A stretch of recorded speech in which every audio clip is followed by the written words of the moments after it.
knew that God had something better in store. So there I was, trophies on the shelf, plaques on the walls, my Mercedes parked in the garage, and jobless. I was just about to give up hope when I received a call about a teaching job. I went in for the interview and was hired on the spot. The dean gave me my start date and told me that I would need to come in a day or two earlier to set up my classroom. I was so excited. I was like, thank you, Lord, finally. But I wasn't performing research anymore, but I would be teaching college-level students biology, so it was still in my field. 2 days before I was supposed to go in, I received a phone call. It was my dean's assistant. You know, hey, Roblene, how are you? Doing well, how are you? Great. So,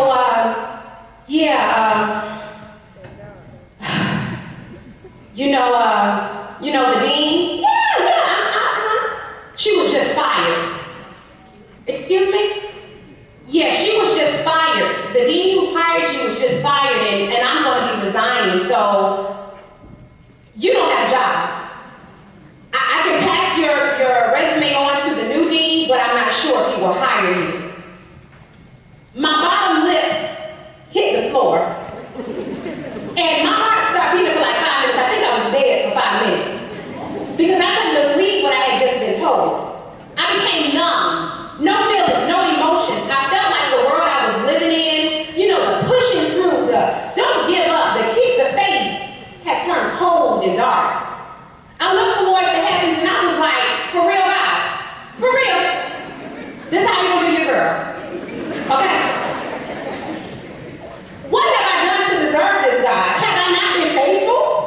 Have I not been an obedient daughter, a great sister, a wonderful friend? I would always help those in need, even when I was in lack. So why am I suffering? Why are you doing this to me? This is just not fair, God. I don't like this.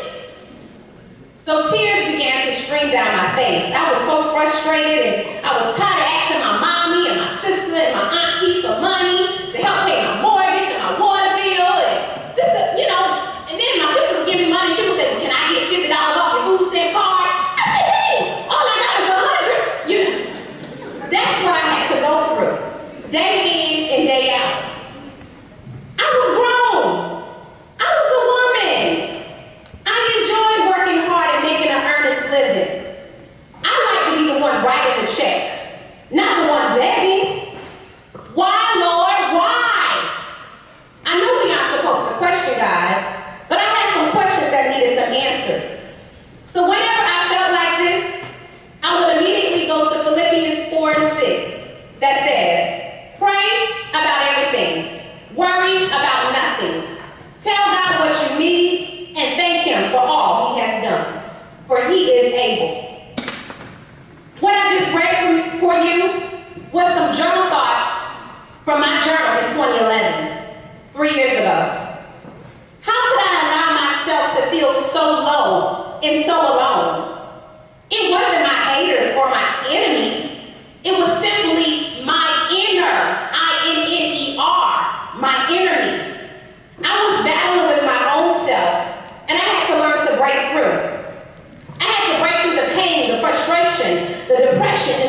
truth.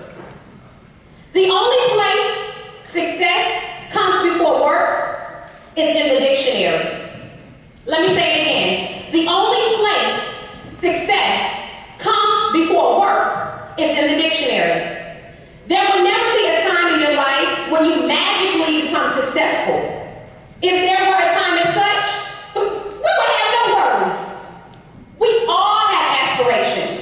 Some of you in here desire to be singers, some of you desire to be actors, maybe scientists, engineers, a mathematician. Achieving any goal in life begins with the decision to try. Your dreams will never come true unless you take the steps necessary to make them a reality. If you like to make your dream a reality, you must prepare to be uncomfortable. Ambitious individuals know that in order to grow, you got to step outside of your comfort zone. So think of success like a muscle. Come on, everybody form a muscle. Come on, form a muscle. You see this muscle over here? I've been working out. Consistent exercise causes it to grow. But that process is not easy. Sometimes it's difficult and just downright painful. There will be challenges. When you expect to challenge and decide that I will achieve this goal, you will discover inner strength and abilities that you never knew you possessed. Who cares if your friends think your goal is corny or funny? Do they even know what a goal is? Do they even know how to spell goal? Don't allow fears of what others think hinder you from walking into your destiny. For example, let me tell you another personal story. I remember being a doctoral student at University where I was studying cancer. And my ultimate goal was to aid in finding a cure for cancer because my grandmother had been diagnosed with breast cancer at a late age in her life. So one day I met with my advisor and I told him that I had discovered that the cancer cells that I was studying were of the wrong descent. I asked him, how am I going to reach my goal if I'm not studying the proper cell lines? You know, well, of course, this began to ruffle his feathers because what are students supposed to do? Do as told. Johnny, sit down. Katie, stop talking. Why are you passing that note? Robalina, use these cell lines. So it began to ruffle his feathers. So he threatened to take away my full scholarship and to fail me in every class I was taking. The friends who I thought were my friends at the time said, you know, Robalina, I can't be your friend if you're going to, just continue to question. Just take the cell lines and do the research and go home. If you keep putting up a fight with the advisor, I can't be your friend. So here I was, no friends, because I was standing for what was right, no research, and threatened to be tossed out of the university. But my mother always told me, sometimes in life you have to be willing to stand for something, if not you'll fall for anything. So that's what I did. I refused to accept what it was when my goal was to find a cure for the cancer disease. All in all, my advisor, he failed me, and he almost had my scholarship taken away, but until I gave him that opportunity to do so, I disenrolled my own self into another university. So when I told him about my plans, I said, I'm leaving. I'm not going to continue to stay here and study some cell lines that's not going to even help me achieve my goal. He looked me square in the eyes, and he told me, you're just ignorant. You're very disobedient. You don't have the mental capacity to learn anything, Robalina, and therefore, you are simply wasting your time. My response to him was, don't believe me? Just watch. And that's what I did. I gathered my stuff, packed my bags, and never looked back. And in August of 2012, I received my PhD in public health from Walden University.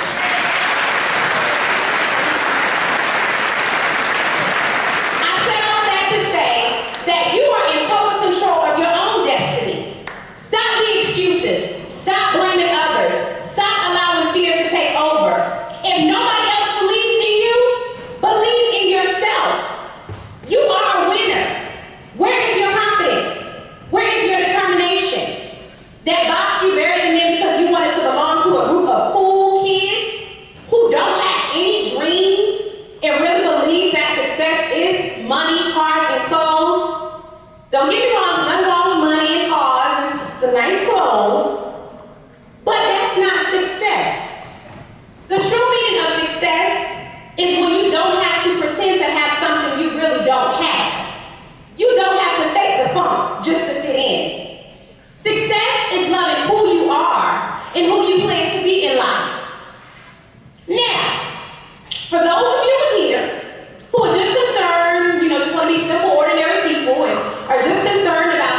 are. Don't